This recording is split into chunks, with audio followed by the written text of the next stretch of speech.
Good afternoon. I am checking this to make sure I'm really live on my platform here. As you can see, it's a little windy in my background.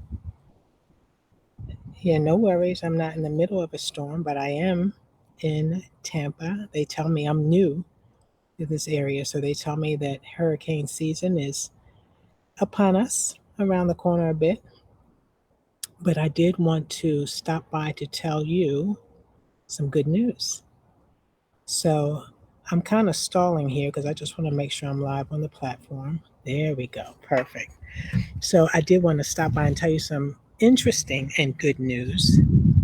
For those who may be seeing me for the first time, Coach Kim here. I am a military veteran, a homeschooling veteran, and I am the owner of a page called When Women Soar.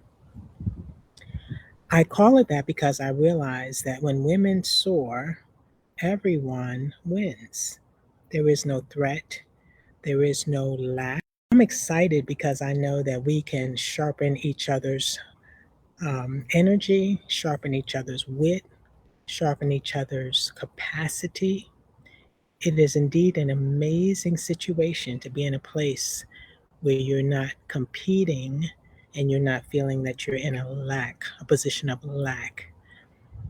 And on that note, today, well, I want to invite you to join my page. It's a private Facebook page called When Women Soar. I'm going to leave the link in the first comment below at the end of the video.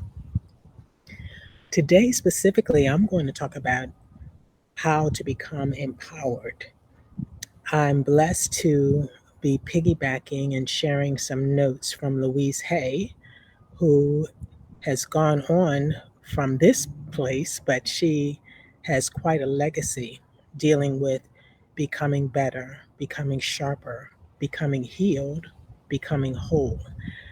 And she did this through her example, through her writing, through her coaching. She's just quite a role model for many. And I'm just nibbling off of some of the treasures that she left behind. She has 10 points specifically on how to become empowered. As a matter of fact, her listing is called Being an Empowered Woman. Today, I'm going to speak on 5 of those things, and I'm going to give you a free gift at the end and invite you to get the entire list and let that marinate in your spirit and also come out of your pores, right? To walk in your goodness and your blessing and your purpose and your potential. That is such a gift. So, the 5 things that I'm going to talk about today are let's start. Let's start at the beginning. That's a great place to be, right? I want to encourage you to commit to the relationship with yourself. Now, again, this is about women being empowered, but many of these principles are universal. So I know that also some men will find some sparks in this too. But for right now, let's talk about the commitment to the relationship, meaning give yourself permission to observe your journey, if you will, from the past, from right here, but looking at the past, the present, and the future, and taking the lessons from that, right? So we can't just discard parts of us. We can't discard things and ignore things as if they didn't happen. Committing to the relationship means I am who I am. I don't know who said that. I don't know, poet or comedian. Somebody used to say, I am what I am. And that's the truth. We can't get around that. We can only grow from that point. We can only not get stuck. We can only say, I'm taking the lessons with me because they did happen and I'm actually better for them, right?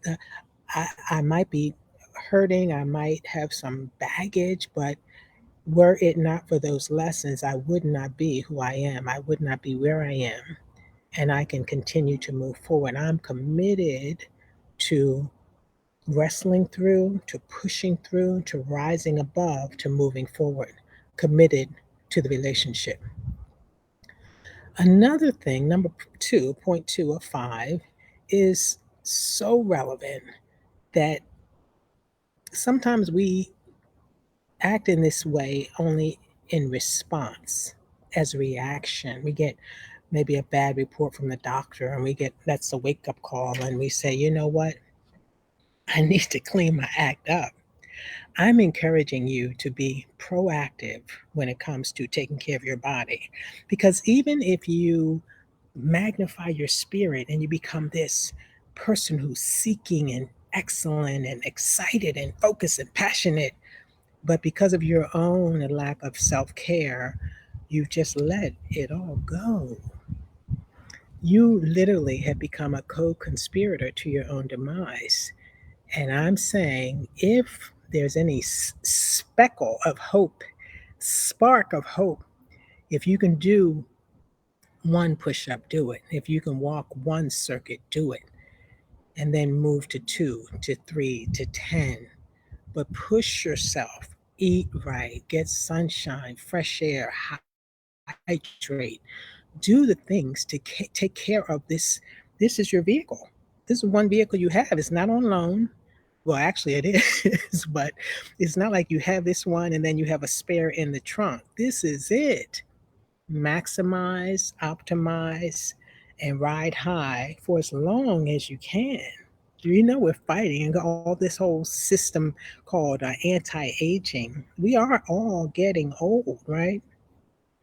But it's the quality of the journey that you can affect and impact. And I'm inviting you to take that seriously. The third point is to treat yourself as though you love yourself. My goodness. Sometimes the way we manage our own affairs, the way we deal with ourselves, it's sending signals to the world that we don't care about ourselves. And guess what? They follow our action. If you don't love yourself, it's going to be very difficult for other people to do the same. When you love yourself, you love the good, the bad, the ugly, all of yourself, you love your whole self. That allows you to set up boundaries around how you're going to be treated, how you invite people into your space, how you block people from your space because you'll have none of that. They are following your signals. And if you treat yourself in a way that they just don't even like being around, they will leave because it's like light and darkness trying to coexist. It cannot. So I'm encouraging you to treat yourself in a superb way. And it's funny because often we tell other people to treat themselves better, and then we are lacking in our own personal neighborhood, this neighborhood right here. I'm encouraging you to treat yourself. Let that be the standard of how you treat others. You know, the Word of God actually says to love your neighbor as you love yourself. Love your neighbor as you love yourself. So, this right here, how you love yourself, that becomes the anchor or the pivot foot that spills over onto how you love other people. Take that very seriously and give yourself grace and mercy as you do others. Point number four, operate in integrity. Become a person who is reliable, a person who is trusted, a person who says, who does what they say they're going to do, who shows up, and who can be depended upon. One thing I learned about integrity that I just kind of, it rolls around in my mind. Having integrity, even with yourself, matters. When you tell yourself, you know what, I'm going to get up early tomorrow and I'm going to do this and such. I'm going to follow through on this. I'm going to lose weight. I'm going to do the paper. I'm going to read the book. I'm going to apologize. I'm going to, you fill in the blank. And then you don't do it. Pick any of those things. You have your list. I have my list. And then you don't do it. I don't do it. That's like a little etching in our spirit against ourselves. It's like the words we're speaking, we're not being true to even ourselves. And that is a pattern that we want to break. So here's the thing, focus on being discerning. I used to make a list of 10 things I'm going to do every day, and I wouldn't get the whole list done. I have learned instead of making a list of 10 and nibbling off of them or maybe doing two, I have shifted to making a list of 3 things that I'm going to do each day. And guess what? I do those 3 things well. It's not the quantity, but the quality of commitment to yourself, to your own mind, to your own follow through that impacts you, that makes you believe in yourself and trust in yourself. And then others can do the same. The fifth and final point is to, oh, I think I may have skipped one. Oh, how could I skip this one? This is like the most important one, in my opinion. Stop all criticism. Stop all self criticism. Learn how to measure your growth, measure even your errors in a way that could be self serving. Meaning, man, I messed up on that turn. The next time I'm going to do better. See, there are many voices around us, whether it's television, movies, radio, conversations that we have with other people, conversations that are being had by other people about people who look like us, who are like us, right? About other women, about Black women, about women in the South, about whatever your demographic is. There are conversations that we hear and that we tune into. They're in our radar connectivity, and we decide, yep, I caught that and I'm pulling it in. I'm reeling it in and I'm swallowing it hook, line, and sinker. We hear conversations all day, every day, thousands of little nuggets throughout the day. But guess what? The voice that you hear and you believe in and you co-sign in on above all of the other voices is the voice coming from your own head and your own mouth. Don't criticize it.